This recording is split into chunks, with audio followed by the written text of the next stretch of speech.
Hello guys, j'espère que vous allez bien. Bienvenue ou re-bienvenue chez Doa. Oh my god. Guys, il y a beaucoup de petits bouts de vidéos qui vont venir, ok?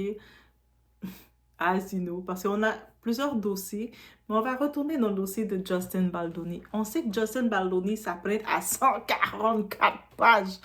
Et je suis encore en train de lire, de, de surligner, de regarder. Donc, n'hésitez pas aussi à aller regarder aussi si vous voulez. Mais il y a certains petits points que j'ai vus. On va déjà commencer à regarder le tout et démystifier qu'est-ce qui s'est passé concernant la fameuse Black Lively. Qu'on sait que c'est elle qui a entamé la plainte et, et comment ça l'a backfire, comment c'est retourné contre elle. Parce que techniquement, Black Lively, on a compris avec son équipe, quand elle a fait la plainte, elle pensait pas que ça allait se poursuivre à l'État. Elle voulait créer une sorte de bad buzz. Mais il fallait qu'elle va contacter les influenceurs qui sont habitués de faire des bad buzz. Maëva Guénam, aurait été nécessaire elle aurait été nécessaire de contacter Maëva Guénam pour apprendre à faire du bad buzz comme ça. Parce que là, elle a fait un bad buzz et là, elle risque de devoir payer 400 millions de dollars. Elle vaut en tant que telle 30 millions. C'est beaucoup, mais 30 millions, c'est pas assez. Son mari, Ryan Reynolds, il vaut 330 millions. 350 ou 350 millions. Donc, on ajoute 350 plus 130 millions. Ils n'ont même pas encore assez pour payer, pour rembourser Justin. Et puis, Justin, dans sa plainte, elle avait fait il y avait 72 pages. Et puis, c'est des faits. Ah, il m'a fait ci, il m'a vu. Mais lui, il vient avec des évidences, des captures d'écran. Et je vous dis, guys, elle n'était pas prête à ça. Elle n'était pas prête que Justin l'aurait répliqué. Elle pensait qu'elle serait juste venue attaquer Justin, lui faire un petit coup de pression et puis s'en aller comme une fleur et Justin serait resté tranquille. Non, Justin a dit non, c'est toi qui m'as fait du mal et maintenant c'est toi. Non, non, non, non, non, non, tu vas pas t'en tirer comme ça, ma belle. I'm coming for you. Et on y va, on regarde le tout ensemble.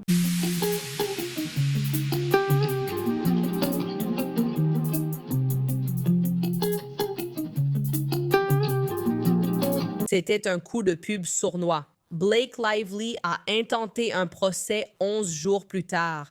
Elle a porté plainte, mais je pense qu'elle ne le voulait pas vraiment. Elle voulait un coup médiatique et le fuiter au New York Times.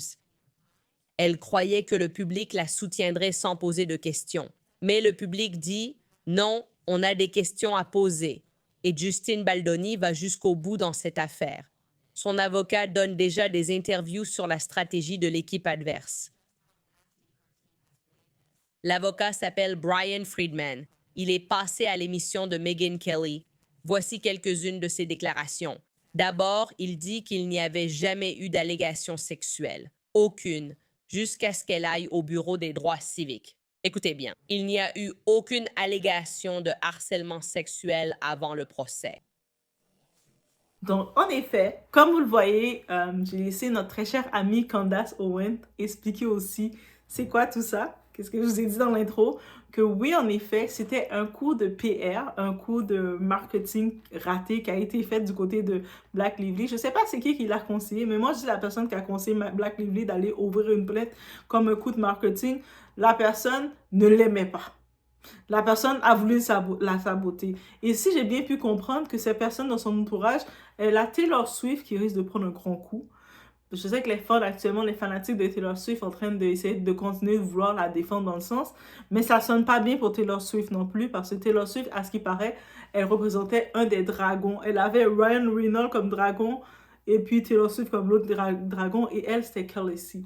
Donc, elle était la petite héroïne avec ses deux dragons. Donc, elle, Blake Lively, elle s'est vue en façon romancière. Elle est la grosse aventurière, et puis là, c'est Drew Dragon, Taylor Swift et son mari Ryan Reynolds. Mais là, maintenant, comme Taylor Swift est sa meilleure amie, tu vas devoir l'aider à payer sa dette, là.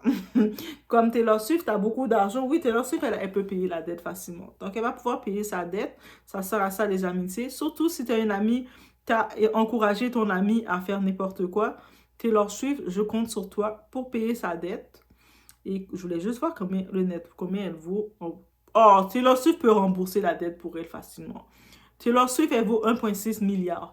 Donc, Taylor, tu vas pouvoir payer la dette de ta copine parce que à ce qui paraît, c'est toi qui l'as influencé à faire des choses comme ça. qui lui disait, vas-y, dur avec lui, sois méchante, let's go girl, be mean, let's go. Mais voilà, voilà maintenant, elle a été méchante, maintenant, elle doit payer 400 millions. Ben, c'est quand même une belle somme d'argent, mais on va voir si c'est son amie jusqu'au bout. Là, c'est plus le moment que Taylor Swift l'abandonne, là, parce qu'elle doit être son amie jusqu'au bout. Et là, on va regarder dans les faits et puis dans des détails que j'ai vus. Déjà, dans la grande première, qu'est-ce que Blake Lively a osé faire?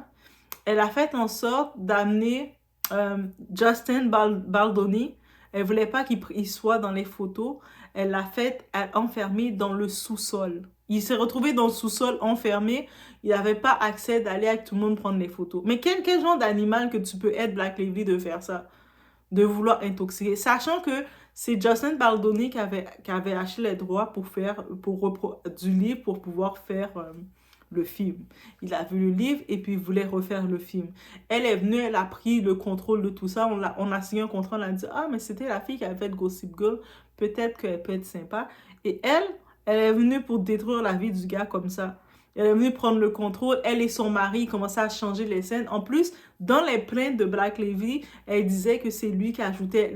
Il y avait une telle scène, c'est lui qui l'avait ajouté, qui voulait faire des scènes de rapprochement. Mais cette scène-là, ça avait été faite par son mari, Ryan Reynolds. Donc, ton mari a fait la fameuse scène et là, tu accuses l'autre.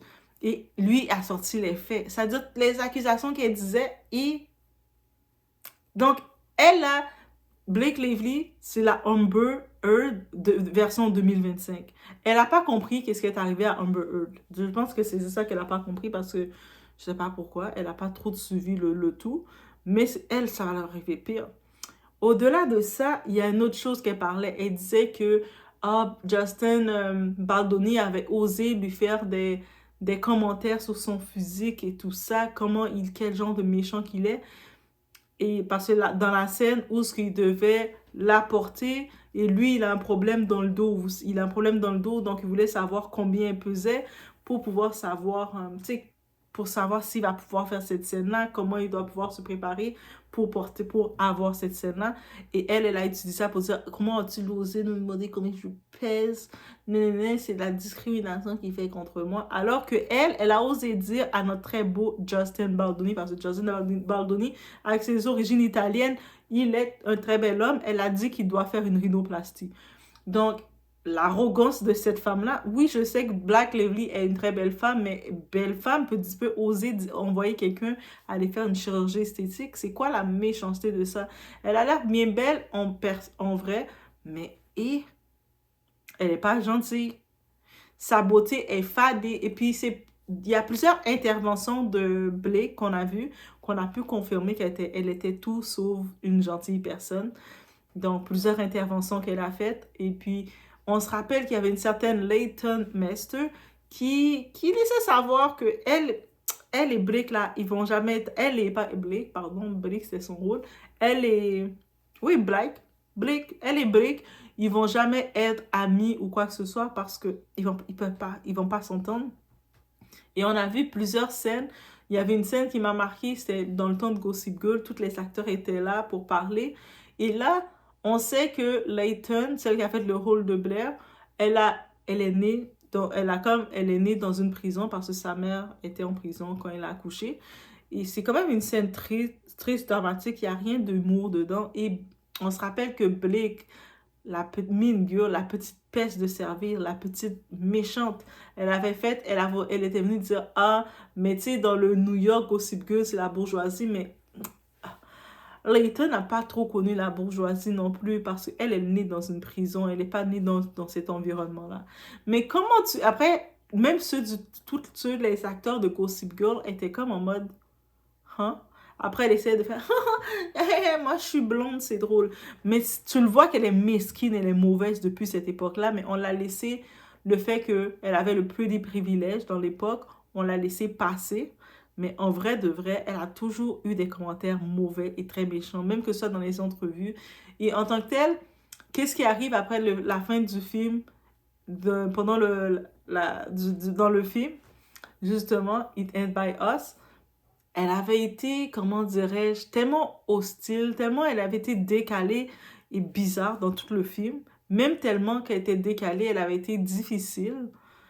qu'elle s'était pris pour l'actrice la meilleure des actrices top niveau qu'elle était, alors que c'est une actrice average, là. C'est pas comme les top actrices. Elle est pas Scarlett Johansson.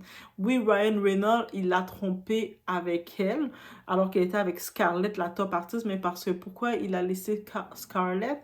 Parce que Scarlett, elle brillait trop pour lui. Il y a certains hommes qui sont intimidés avec le succès de leur femme. C'est pour ça qu'il s'est retrouvé avec Blake. Et Blake, elle pensait qu'elle était au niveau de Scarlett, mais non, Blake, ma chérie, tu n'étais pas au niveau de Scarlett. C'est juste que Ryan,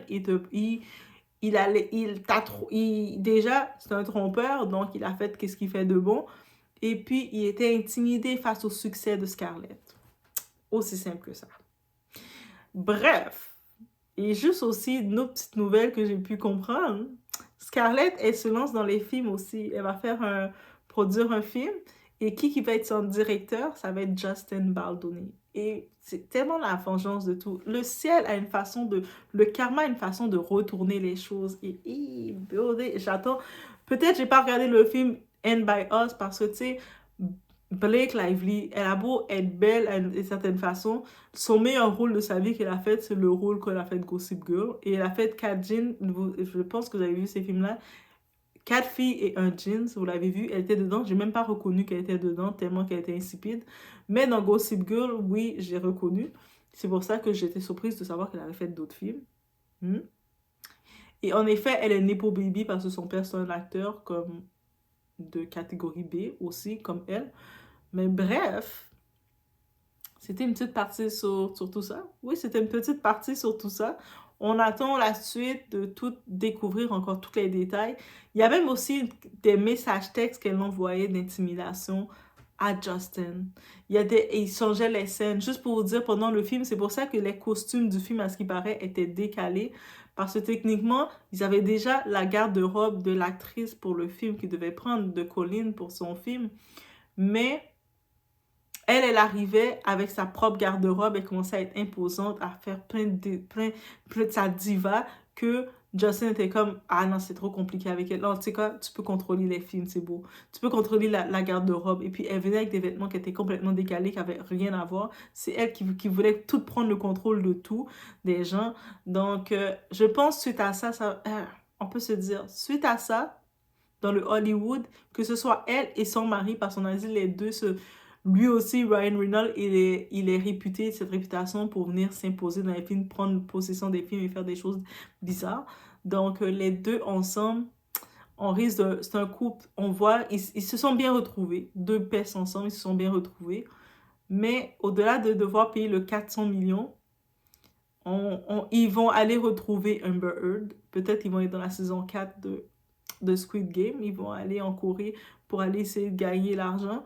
Oui, on risque de les voir là. Dans le vrai Squid Game, par contre, pas le film, le vrai Squid Game. Essayer d'aller chercher de l'argent. Je ne sais pas si ça existe un vrai, mais on va créer un vrai pour eux. Donc, bref, c'était un petit point sur le dossier. Là, il y a quand même 144 pages à lire.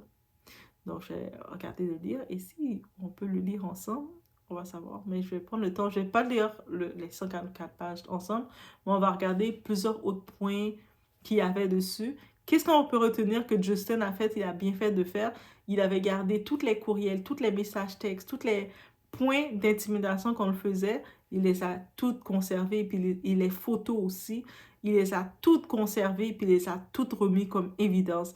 Donc, elle s'attendait peut-être pas. Tu sais, des fois, il y a quelqu'un, tu as fini de provoquer comme ça la personne, et en plus, tu viens porter plainte contre la personne, mais elle a eu un choc de voix qu'il a répondu avec ses avocats. Il a dit, moi, je m'en vais jusqu'au bout. Toi, tu m'as fait la misère, puis je suis restée sur ça. J'ai dû faire mon grand. Et là, maintenant, tu viens essayer de me faire des accusations. You're gonna pay. You're gonna pay. You, your husband, and everyone. Et je suis d'accord avec lui. Let's go, Justin. We with you. On est avec toi. Bref, je commençais à oublier quelle langue que je parlais. Mais on se revoit aux prochaines vidéos. Et puis, on va regarder. Je vais prendre le temps d'essayer de regarder d'autres petits points de ligne de ces 144 pages. Je vais pas te lire toutes les 144 pages, car on peut pas faire ça. Et je commence à lire les 144 pages. On va plus finir. Mais on va regarder d'autres petits points juicy parce qu'il a mis des détails, des évidences. Et j'ai jamais vu un rapport comme ça que tu regardes et comme, hein? Oh. Et à chaque fois qu'il y a des points, il y a les faits, il y a les évidences, il y a des photos, tout est là. Il a mis ça bien détaillé. Donc, elle est venue le provoquer. Elle pensait qu'elle avait le droit de provoquer l'enfant des gens et puis que ça allait partir. On ne provoque pas l'enfant des gens comme ça. Donc, on attend l'OC, mais ceux qui sont encore, après tout ça, qui disent encore que non, Blake, elle est vraiment la victime, c'est vous. Il reste encore le tout parce que lui, Justin, va se rendre jusqu'au bout. Il n'y a pas d'entente. Il se rend jusqu'au bout. Donc, c'est un move de PR qu'elle a fait qui s'est tourné contre elle. Et faites pas des moves comme ça, là. C'est risqué. Donc, on se retrouve au prochain vidéo. Je suis brune à cause des bouquins, je crois. Pas tous savent que les blondes sont plus sympas. Je suis brune à cause des bouquins, je crois. Je suis brune à cause des bouquins, je crois.